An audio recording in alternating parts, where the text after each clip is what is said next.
Hello दोस्तों, स्वागत है आपका my exam hub YouTube channel पे। मैं हूं प्रेम शंकर। तो आज के इस वीडियो में हम लोग डिस्कस करेंगे बिहार स्पेशल से संबंधित इस कड़ी में जो है एक और वीडियो डिस्कस करेंगे। इससे पहले जो है बहुत सारे वीडियो जो है बिहार स्पेशल से संबंधित जो है अपलोड हो चुके हैं। अगर आप नहीं देखें तो उसको भी देख सकते हैं। तो आज डिस्कस करेंगे बिहार का आधुनिक इतिहास का भाग 1। ये 2 भाग में आएगा बिहार का आधुनिक इतिहास का, और टू द पॉइंट डिस्कस करेंगे जो एग्जाम में पूछे जाते हैं डायरेक्ट, और मतलब एक्स्ट्रा कुछ भी नहीं होगा, टू द पॉइंट डिस्कस करेंगे। इसलिए जो वीडियो जो है आपको स्किप नहीं करना है, शुरू से अंत तक देखना है, और आपके लिए जो है बहुत ही फायदेमंद होगा। ये बिहार का आधुनिक इतिहास जो कि बिहार से संबंधित जो भी एग्जाम होते हैं सारे एग्जाम में जो है जिसमें पूछे जाते हैं उसके लिए बहुत ही यूजफुल होगा ये video. Modern history of Bihar, सारे महत्वपूर्ण तथ्य जो हैं इसमें डिस्कस किए जाएंगे, टू द पॉइंट एकदम डिस्कस किए जाएंगे। ओके।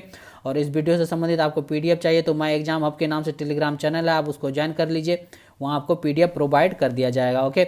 तो चलिए डिस्कस करते हैं। आगे बढ़ने से पहले बता दें कि आप चैनल पर नए हैं तो सब्सक्राइब कर लीजिएगा और अपने दोस्तों के साथ शेयर कर दीजिए इस तरह के कंटेंट रेगुलर बेसिस पे पाने के लिए, और बेल आइकन पे प्रेस कर दीजिएगा नेक्स्ट वीडियो का नोटिफिकेशन पाने के लिए, ताकि जो है सबसे पहले आप तक नोटिफिकेशन पहुंच सके। तो चलिए स्टार्ट करते हैं, देखते हैं कौन कौन से इंपॉर्टेंट फैक्ट हैं, सारे टू द पॉइंट डिस्कस करेंगे बिहार का आधुनिक इतिहास का। ये भाग नंबर 1 होगा और भाग 2 भी आएगा, उसको भी आपको पूरा देखना है। इस वीडियो को तो पूरा देखना ही है, भाग 2 को भी आपको देखना। ओके। तो डिस्कस करते हैं। चलिए, बिहार जो है दुनिया के उपजाऊ क्षेत्रों में से जो है एक इस पर स्थित है, जहाँ पे जो है गंगा नदी जो है यहाँ पे बहता है। इसके कारण जो है यहाँ अपने कपास, कपड़ा, सॉल्ट पीटर और नील के लिए जो है प्रसिद्ध रहा था। इसलिए जो यहाँ प्राचीन काल से जो है मध्यकाल भारत में महत्वपूर्ण व्यापारिक केंद्र रहा है। कौन? बिहार रहा है, क्योंकि यहाँ का ज़मीन जो है बहुत ही उपजाऊ रहा है। यहाँ वैरायटी के जो हैं वो फसल उपजाए गए हैं। अधिकांश ब्रिटिश भारत के दौरान बिहार जो है बंगाल के प्रेसिडेंसी का एक हिस्सा था और कलकत्ता से शासित होता था बिहार।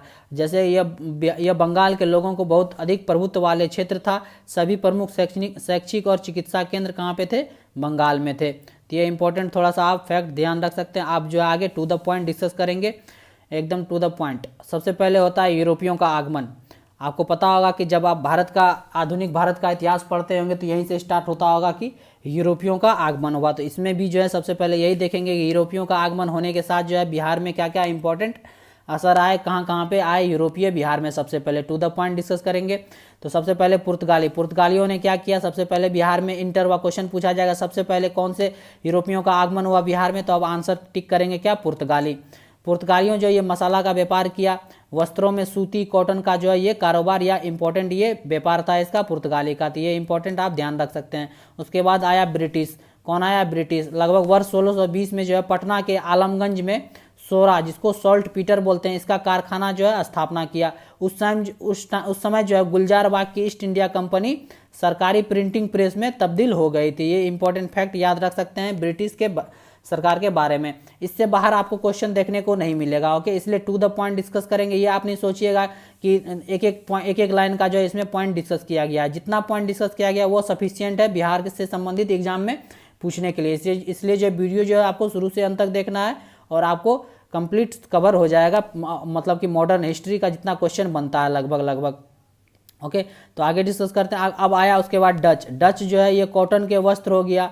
सोरा, जिसको साल्ट पीटर होते हैं, और अनाज में जो है ये रुचि रखता था। ये सारे जो है कारखाना लगाए गए डच के द्वारा। ब्रिटिश के बाद डच आया।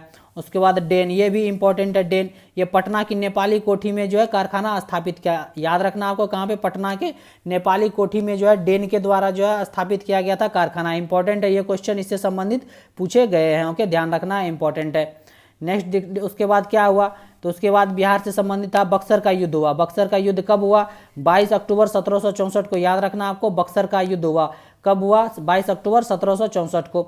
इसमें जो है हेक्टर मुनरो के नेतृत्व में अंग्रेजों ने शाह आलम द्वितीय, मीर कासिम जो कि बंगाल के नवाब थे, शुजादौल्ला जो कि अवध के नवाब थे, इसकी संयुक्त सेना को जो है एक साथ हराया गया। किसके द्वारा?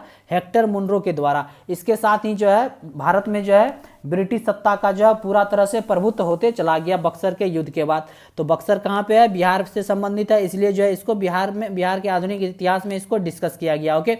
और बक्सर के युद्ध में कौन था? हेक्टर मुनरो था अंग्रेज का गवर्नर, मतलब कि नेतृत्व कर रहा था। युद्ध का नेतृत्व कौन कर रहा था? Hector Munro. आपको याद रखना, पूछा गया है बहुत बार क्वेश्चन। और अपोजिट में कौन था? शाह आलम द्वितीय था। मीर कासिम था और सुजादौल्ला था। ये इंपॉर्टेंट है। और इसका संयुक्त सेना के साथ जो है युद्ध जीता था अंग्रेज ने। इसके बाद जो है इलाहाबाद में 2 अलग अलग संधियों पर हस्ताक्षर किया गया। ये भी आपको याद रखना है। इलाहाबाद के इसके बाद जो है 2 संधि हुए। कब हुए? एक हुआ 12 अगस्त 1765 को मुगलों के साथ हुआ।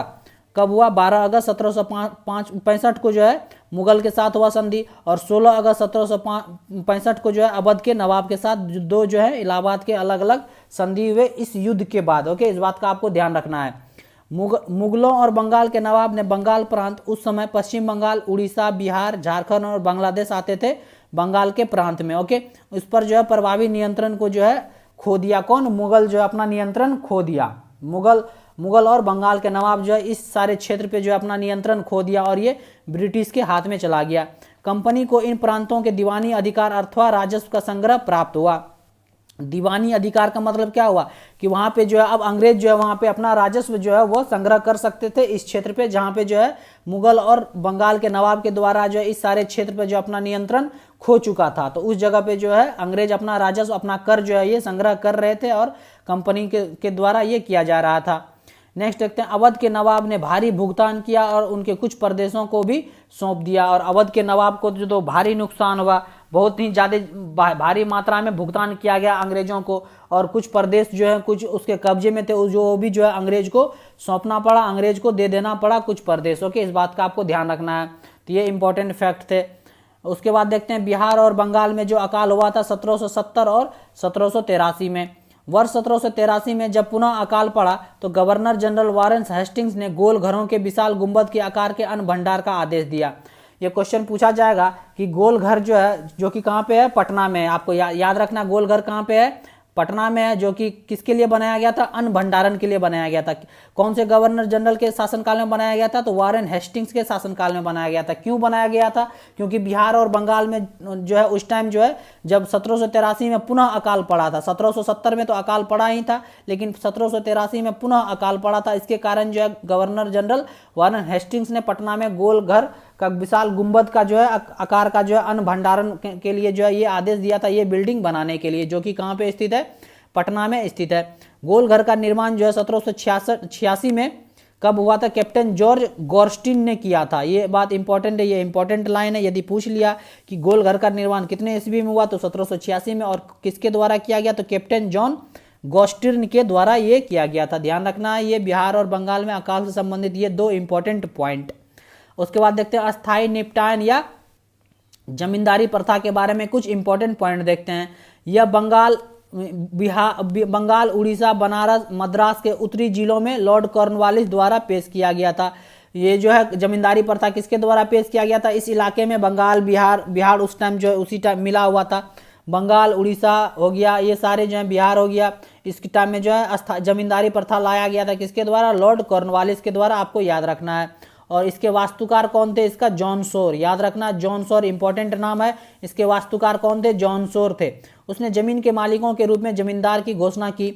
जमींदार एकत्र किए गए राजस्व का 1/11वां भाग जो है वो जमींदार रख सकता था और 10/11वां भाग जो है वो अंग्रेजों को देना पड़ता था। इतना इस तरह के जो है राजस्व का वितरण किया करता था। कौन? अंग्रेज जो है इस तरह का शोषण किया करता था जमींदार के साथ। एक जितना उपजाया जाता उसका 1/11वां भाग जो है सिर्फ रख पाता था जमींदार और 10/11वां भाग जो वो अंग्रेज को देना पड़ता था।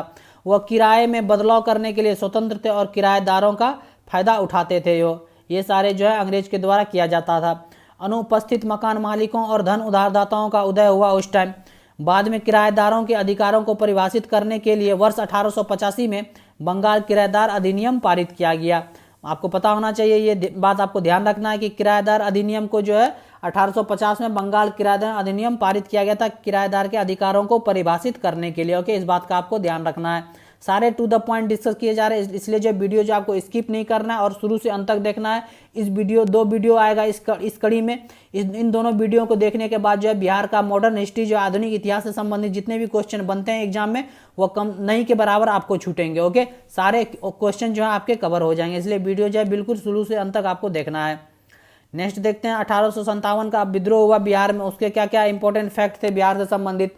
तो उस टाइम जो है कौन था? गवर्नर जनरल कौन था? तो लॉर्ड कैनिंग था। इस बात का आपको ध्यान रखना है। तो 32वीं इन्फेंट्री रेजिमेंट के मुख्यालय में देवघर जिले, जो कि अब कहाँ पे है? झारखंड में है, 12 जून 1857 को प्रारंभ हुआ क्या? 1857 का विद्रोह। 3 जुलाई 1857 को पटना में पुस्तक विक्रेता पीर अली के तहत यह विद्रोह आरंभ हुआ। सारे लाइन इंपॉर्टेंट है। बिहार के संदर्भ में यह पूछा जाएगा कि बिहार में कौन सबसे पहले कहाँ पे आरंभ हुआ 1857 का विद्रोह, तो आपको याद रखना 3 जुलाई 1857 को पटना में हुआ, पटना के एक पुस्तक विक्रेता के द्वारा जिसका नाम था पीर अली। इसके तहत जो है विद्रोह आरंभ हुआ 1857 का। 25 जुलाई 1857 को दरभंगा में विद्रोह शुरू हुआ, जिससे बिहार में व्यापक विद्रोह की शुरुआत हो गई। कब हुआ? 25 जुलाई 1857 में। ओके, इस बात का आपको ध्यान रखना है। और स्मरणीय तथ्य रखने योग्य क्या है? जगदीशपुर जो कि वर्तमान में भोजपुर जिले में पड़ता है, वहाँ के जो है बाबू कुंवर सिंह जो है वो आरा पर कब्जा कर लिया और उन्होंने आजमगढ़ यूपी में नाना साहब के साथ मिलकर जो है अंग्रेजों को भी हराया। और 1857 के विद्रोह में बिहार के तरफ से जो है वीर कुंवर सिंह के जो है बहुत ही महत्वपूर्ण भूमिका रहा था। आपको याद रखना उसका लोकेशन क्या था? जगदीशपुर। इंपॉर्टेंट क्वेश्चन है, पूछा जा सकता है बाबू कुंवर सिंह कहाँ से 1857 का विद्रोह का नेतृत्व किए थे, तो याद रखना आपको जगदीशपुर से नेतृत्व किए थे। ओके, इंपॉर्टेंट है, याद रखना। जगदीशपुर बिहार के लिए जो है ये 1857 का विद्रोह बहुत ही इंपॉर्टेंट रोल अदा किए थे, बहुत ही महत्वपूर्ण रोल था इसका, और लीड किए थे ये विद्रोह को, 1857 का विद्रोह को बिहार से। नेक्स्ट देखते हैं, कंपनी द्वारा बिहार का क्या प्रशासन रहा बिहार पे? ईस्ट इंडिया कंपनी ने बिहार प्रशासन के लिए डिप्टी गवर्नर का पद बनाया। ईस्ट इंडिया कंपनी के द्वारा जो है बिहार पे प्रशासन करने के लिए, बिहार पे शासन करने के लिए डिप्टी गवर्नर का पद बनाया गया। राजा राम नारायण और सिताब राय बक्सर के युद्ध के बाद जो है प्रमुख उप गवर्नर थे। बक्सर के युद्ध के बाद जो है राजा राम नारायण और सिताब राय के जो है क्या बनाया गया? प्रथम उप गवर्नर बनाया गया था। पटना राजस्व परिषद की स्थापना जो है 1770 ईस्वी में हुई, जिसे बाद में जो है 1781 में बिहार राजस्व प्रमुख से प्रतिस्थापित कर दिया गया। इंपॉर्टेंट पॉइंट है, ध्यान रख सकते हैं आप। वर्ष 1911 में जब दिल्ली राजधानी बनी, बिहार और उड़ीसा पटना के राजधानी बनने के साथ ही बंगाल प्रांत से जो है पृथक हो गया। ये भी इंपॉर्टेंट लाइन है। जब 1911 ईस्वी में राजधानी जो है कन्वर्ट कहाँ भेजा गया? बंगाल से जो है वो राजधानी दिल्ली स्थानांतरित किया गया, और उस टाइम जो है बिहार और उड़ीसा जो है ये भी अलग हो गया, और पटना के राजधानी बनने के साथ ही बंगाल प्रांत से जो है बिहार और उड़ीसा जो है वो अलग हो गया बंगाल से। ओके, इस बात का आपको ध्यान रखना है। जब जो है राजधानी कहाँ से? पश्चिम बंगाल से जो है दिल्ली राजधानी स्थानांतरित कर दिया गया था अंग्रेजों के द्वारा। 22 मार्च 1912 को बिहार की स्थापना की गई। इंपॉर्टेंट है, पूछा जाता है, बहुत बार पूछा गया कि बिहार का स्थापना दिवस कब मनाया जाता है, तो 22 मार्च को मनाया जाता है। कितने ईस्वी में हुआ था स्थापना? तो 1912 याद रखना है ईस्वी। आप प्रीवियस ईयर्स का क्वेश्चन उठा के देख सकते हैं कितने क्वेश्चन बनते हैं बिहार के मॉडर्न हिस्ट्री से, इसलिए बोलते हैं आपको जो है वीडियो शुरू से अंत तक देखिए, बिल्कुल भी स्किप नहीं करना है बीच में आपको। ओके, शुरू से अंत तक देखिए, सारे क्वेश्चन आपके कवर होंगे। नेक्स्ट देखते हैं, अंग्रेजों द्वारा निर्मित शैक्षिक संस्थान। अंग्रेज द्वारा जो है कौन कौन से इंपॉर्टेंट शैक्षिक संस्थान बनाए गए बिहार में? पटना कॉलेज का निर्माण किया गया अंग्रेजों के द्वारा, पटना विज्ञान कॉलेज, साइंस कॉलेज का निर्माण किया गया, बिहार कॉलेज ऑफ इंजीनियरिंग का निर्माण किया गया, prince of Wales medical college बनाया गया, पटना पशु चिकित्सा कॉलेज बनाया गया अंग्रेजों के द्वारा। तो ये सारे अंग्रेज द्वारा निर्मित इंपॉर्टेंट शैक्षणिक संस्थान जो है निर्माण किए गए। भारत सरकार अधिनियम 1935 ने बिहार और उड़ीसा प्रांत में विभाजित कर दिया। बाहर पूछा जाएगा एग्जाम में क्वेश्चन कि बिहार जो है बिहार और उड़ीसा प्रांत में किस अधिनियम के अंतर्गत अलग हुआ, तो आपको याद रखना है भारत सरकार अधिनियम 1935 के तहत जो है बिहार को जो है बिहार और उड़ीसा दो प्रांत में विभाजित कर दिया गया। ओके, इंपॉर्टेंट पॉइंट है, ये याद रखना है आपको, इंपॉर्टेंट है। अब नेक्स्ट देखते हैं, बिहार में होम रूल लीग की स्थापना हुई, उसके क्या इंपॉर्टेंट पॉइंट है? बांकीपुर जो कि कहाँ के? पटना में 16 दिसंबर 1916 को स्थापित हुआ बिहार में होम रूल, और इसके अध्यक्ष कौन थे? मजर उल हक। याद रखना, इंपॉर्टेंट क्वेश्चन कितने बार एग्जाम में पूछा गया होगा कि बिहार में होम रूल की स्थापना कब हुई, तो 16 दिसंबर 1916 को, और इसके अध्यक्ष कौन थे? तो मजरुल हक थे, और उपाध्यक्ष कौन थे? तो सरफराज हुसैन खान और पुनेंद्रु नारायण सिन्हा थे। सारे इंपॉर्टेंट पॉइंट टू पॉइंट हैं, आप डायरेक्ट एग्जाम में क्वेश्चन इससे एक्सपेक्ट कर सकते हैं, डायरेक्ट एग्जाम में क्वेश्चन बनेंगे आपको। और सचिव कौन थे इसके बिहार होम रूल के? चंद्रवंशी शाह और बैजनाथ नारायण सिंह। ये तीनों जो है इंपॉर्टेंट लाइन है, सबसे ज्यादा बार पूछा गया। अध्यक्ष कौन थे बिहार होम रूल लीग के? तो मजहर उल हक जो है इसके अध्यक्ष थे। उपाध्यक्ष भी याद रखना और सचिव भी आपको याद रखना, इंपॉर्टेंट हैं सारे। अब नेक्स्ट देखते हैं, कुछ क्रांतिकारी गतिविधियां हुई थी बिहार में। सचिंद्रनाथ सन्याल के बारे में जानते हैं। वर्ष 1913 में पटना में जो है अनुशीलन समिति की शाखा की स्थापना की। पूछा जाएगा क्वेश्चन कि पटना में जो है अनुशीलन समिति की शाखा की स्थापना किसके द्वारा किया गया? तो सचिंद्रनाथ सन्याल के द्वारा किया गया। कब किया गया? 1913 में किया गया। ऐसे भी डायरेक्ट क्वेश्चन पूछा जाएगा कि अनुशीलन समिति की स्थापना किसके द्वारा किया गया, तो आंसर आपको याद रखना है सचिंद्रनाथ सन्याल के द्वारा किया गया। ओके, इस बात का आपको ध्यान रखना है। नेक्स्ट देखते हैं, बीएन कॉलेज के बंकिम चंद्र मित्रा जो है अनुशीलन समिति का प्रबंधन किया। विवेकानंद के विचारों को पढ़ाने के लिए बाल हिंदू संगठन का गठन किया गया। ओके, इस बात का आपको ध्यान रखना है। बनारस षड्यंत्र मामला 1915 में सचिंद्रनाथ सन्याल और बंकिम मित्रा जो है ये थे शामिल। पटना युवक संघ की स्थापना जो है 1927 ईस्वी में किया गया। पटना युवक संघ की स्थापना। मोतिहारी में वर्ष 1928 में बिहार युवक संघ की स्थापना ज्ञान शाह के द्वारा किया गया। मोतिहारी में वर्ष 1928 में बिहार युवक संघ अलग है, पटना युवक संघ अलग है। पटना युवक संघ 1927 में और बिहार युवक संघ जो है 1928 में स्थापना किया गया। पाटलिपुत्र युवक संघ यह 1929 वर्ष में पटना में रामवृक्ष बेनीपुरी और अंबिकाकांत सिंह के द्वारा स्थापना किया गया। पाटलिपुत्र युविका संघ। ये सारे अलग अलग सारे संगठन हैं और सारे आपको ध्यान रखने हैं, सारे इंपॉर्टेंट है, कोई भी एग्जाम में पूछा जा सकता है। मासिक पत्रिका युवक जो है पटना में आरंभ हुआ, पूछा जाएगा मासिक पत्रिका युवक जो है वह कहाँ से आरंभ हुआ, पत्रिका जो है कहाँ से आरंभ हुआ, स्टार्ट हुआ, तो ये हुआ पटना से।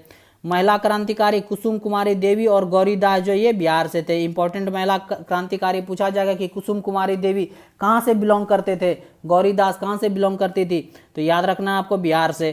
तो कुसुम कुमारी देवी और गौरी दास जो ये महत्वपूर्ण महिला क्रांतिकारी थी, इंपॉर्टेंट है। सीमाएं क्या थी? धार्मिक उग्रवादियों ने मुसलमानों को अलग रखा।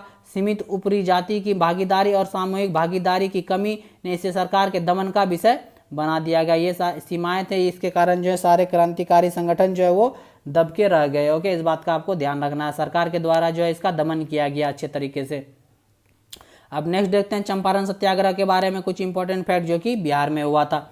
राजकुमार शुक्ल ने इंडिगो प्लांटर समस्या की जांच के लिए महात्मा गांधी को आमंत्रित किया। किसके द्वारा आमंत्रित किया? कितने बार ये क्वेश्चन हजारों बार पूछा गया होगा एग्जाम में कि इंडिगो चंपारण सत्याग्रह के लिए जो महात्मा गांधी को किसके द्वारा आमंत्रित किया गया, तो राजकुमार शुक्ल के द्वारा आमंत्रित किया गया था। गांधी जी को बुलाया गया था कहाँ पे? बिहार के चंपारण जिले में। इंडिगो मतलब नील की खेती के लिए जो है 3 कठिया प्रथा के लिए समस्या के जांच करने के लिए, उसके समाधान के लिए बुलाया गया था गांधी जी को।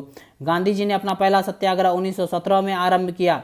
कब किया? 1917 में। अन्य नेताओं में राजेंद्र प्रसाद, अनुग्रह नारायण सिंह, मजहरूल हक, महादेव देसाई, नरहरि पारिक और जे.बी. कृपलानी भी शामिल थे इस चंपारण सत्याग्रह में। और इसका गांधी जी का ये पहला सत्याग्रह था, चंपारण सत्याग्रह। ओके, इस बात का आपको ध्यान रखना है। यूरोपीय प्लांटर्स ने किसानों को उनकी भूमि के 3/20वें भाग में नील की खेती करने के लिए बाध्य किया गया, जिसे 3 कठिया प्रणाली कहा गया। ये याद रखना आपको, 3 कठिया प्रणाली किससे संबंधित है? तो बिहार में ये नील की खेती से संबंधित है।